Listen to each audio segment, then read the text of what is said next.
حضرت بلال رضی اللہ عنہ کے بارے میں نے پہلے بھی ذکر کیا تھا اور وہ سلسلہ جاری ہے کہ اسلام نے بہت عزت دی،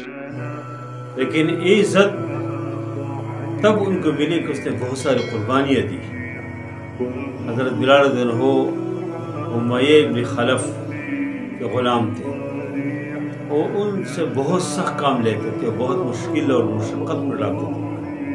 لیکن خاص کر جب امیہ کو معلوم ہوا کہ حضرت بلال رضی اللہ عنہ نبی کریم صلی اللہ علیہ وسلم کے دامن میں آ گیا، اللہ کے نبی صلی اللہ علیہ وسلم کے اوپر ایمان لایا، تو آگ ببولہ ہو اور بہت زیادہ تکالیف دینے شروع، وہ بہت مشہور واقعات ہے۔ تو پھر حضرت ابوبکر صدیق انہوں نے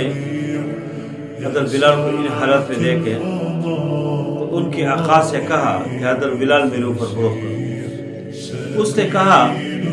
کہ لے جاؤ، یہ تو کسی کام کی ہے نہیں، خذ ولو بعشرۃ دنانیر، اس کو لے لو، اگرچہ 10 دینار کے لینا چاہتے پھر بھی لے لو۔ اور پھر ابوبکر صدیق نے اس کو خرید لیا۔ ابوبکر صدیق فرماتے ہیں کہ اللہ کی قسم واللہ لو جعلت ثمنہ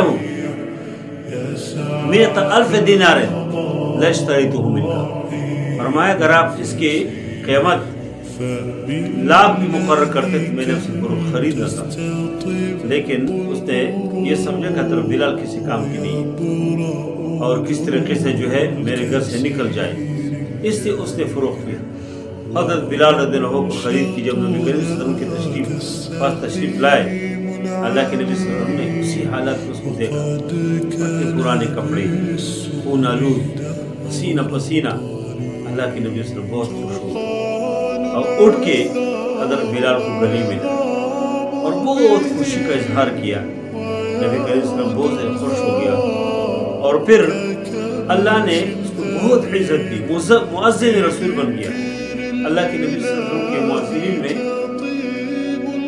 بڑا نام ہے حضرت بلال رضی اللہ عنہ کی، مسجد نبوی کے مؤذنین میں بڑا نام ہے، اور پھر اذان دیتے تھے اور نبی کریم صلی اللہ علیہ وسلم کے ساتھ ہمیشہ ہوتے تھے، خدمت کرتے تھے۔ پھر فتح مکہ کا موقع آیا، فتح مکہ کے موقع پہ نبی کریم صلی اللہ علیہ وسلم 10,000 صحابہ کے ساتھ مکہ میں فاتحانہ انداز میں داخل ہو گئے۔ ظہر کا وقت آ گیا، نماز کا وقت، بڑے بڑے سردار موجود تھے، قریش کے بڑے بڑے نام موجود ہیں۔ عمر فاروق انہوں نے تشریف لائے اور کہا یا اللہ کے نبی اگر آج کوئی سردار اذان دے، کوئی بڑا آدمی اذان دے رہے، کیونکہ مکہ کے بڑے بڑے سردار موجود ہیں، اگر آپ کس سردار سے کہے وہ اذان دے، نبی کریم صلی اللہ علیہ وسلم نے فرمایا کہ بلال سیدنا، بلال سیدنا، بلال ہمارے سردار ہیں۔ اور حضرت بلال رضی اللہ عنہ سے فرمایا کہ اسعد الکعبہ واذن، کعبے کے اوپر چڑھو اذان دے۔ حضرت بلال رضی اللہ عنہ کعبے کے اوپر چڑھتے ہیں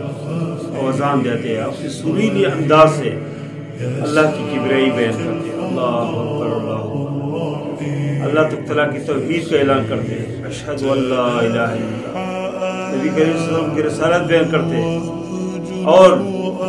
حی علی الصلاۃ حی علی الفلاح کی نماز کی طرف آؤ، کامیابی کی طرف آؤ،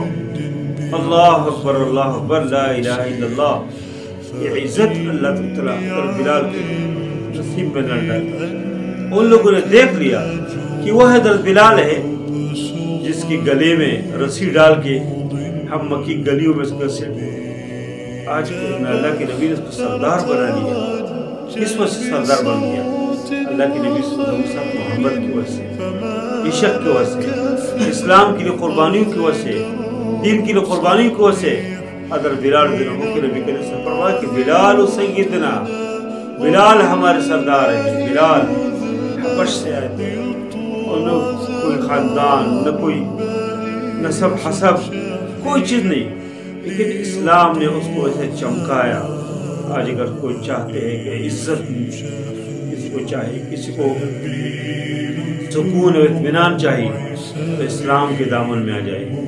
اسلامی تحریک، اسلامی جماعت اس کے پاس آ جائے۔ الحمدللہ اسلامی تحریک وہی تحریک ہے جو اللہ کے نبی صلی اللہ علیہ وسلم نے شروع کیا۔ آج کی جماعت اسلامی میں سمجھتا ہوں اس تحریک ایک تسلسل ہے جو اللہ کے نبی صلی اللہ علیہ وسلم نے شروع کیا، پھر خواریج سے پاک اور ہر قسم کی تعصبات سے پاک، زبانی تعصبات، قومی تعصبات، رنگ و نسل کے تعصبات، اس سے پاک ایک اسلامی تحریک ہے۔ اور الحمدللہ جو بھی اس تحریک کے قریب آیا، اس تحریک کے اندر جس کی جتنے اخلاص ہے، قربانی ہے، اللہ نے اس کو عروج دی ہے، اللہ اس کو ترقی دی ہے۔ تو اس لیے میں درخواست کرتا ہوں کہ ہم اسلام کے قریب آئیں۔ ان حالات میں کہ ہر آدمی پریشان ہے، ہر آدمی کہتے ہیں یہ مسئلے وہ مسئلے، ہم اسلام کے قریب آئیں گے تو اللہ تعالیٰ ہمیں اور بھی عزت دیں گے۔ دنیا تو عارضی ہے، اصل آخرت ہے، مرنے کے بعد جو زندگی شروع ہو جاتی ہے اسی میں سکون، اس میں اطمینان، اس میں راحت، اس میں خوشی کے لیے ضروری ہے کہ جب ہم جتنے اسلام کے قریب ہو تو جتنے ہم دین کے رنگ میں رنگے ہو، جتنے قرآن کے اور شریعت کے مطابق ہماری زندگی ہو، اتنا ہی اللہ تعالیٰ ہمیں دنیا میں بھی پرسکون رکھیں گے، اور مرنے کے بعد جو اصل زندگی ہے اس میں بھی اللہ تعالیٰ ہمیں اطمینان عطا فرمائیں گے، سکون عطا فرمائیں گے، خوشی اللہ تعالیٰ عطا فرمائیں گے۔ تو حضرت بلال رضی اللہ عنہ ہمارے لیے ایک نمونہ ہے۔ انشاءاللہ حضرت بلال رضی اللہ عنہ کی زندگی کی اور بھی مختلف حصے ہیں، اس میں انشاءاللہ گفتگو کریں گے۔ وصلی اللہ تعالیٰ علی خیر خلقہ محمد و آلہ وصحبہ اجمعین برحمتک یا ارحم الراحمین۔